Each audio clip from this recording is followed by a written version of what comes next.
in the expansion that, and right now when we're having this conversation, it's beginning of September, it's like just been out for a little over a month. Yeah. So listeners, if they get a copy, like they're getting it really hot off the presses. What else do you want people to know that has changed in that 7 or 8 years since you wrote the first one that you felt like really needed to be expanded on? Because not only is that important for purposes of the book, but it might also be informative for parents in terms of what are things that we're realizing they also need to be talking about now.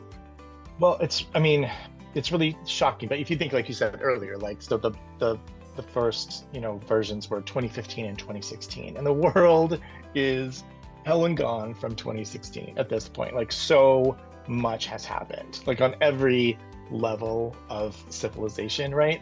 And so there's things that Gen Z is facing that, they just weren't acknowledged about. They're still not like kind of acknowledged in mainstream media sometimes even, but I wanted to speak really to like, in terms of personal safety, like talking about overdoses, talking about, I have a whole chapter just on active shooter situations, because this is something that kids think about every single day. I have kids, who they say, like, I think about it every day. And then in addition to that, like, there's a whole section, you talk about the sections. So there's a new section now about difficult feelings.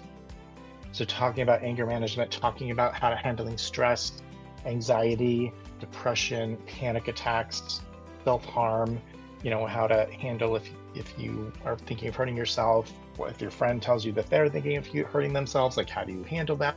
All that kind of stuff, I wanted to kind of put in this book. This is no longer a book just about puberty and adolescence. I mean, yes, these things happen in adolescence, but it's not just about the birds and the bees, so to speak.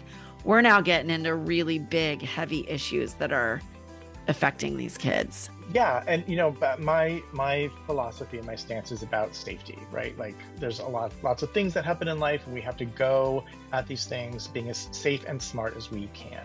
And education is how you do both of those things.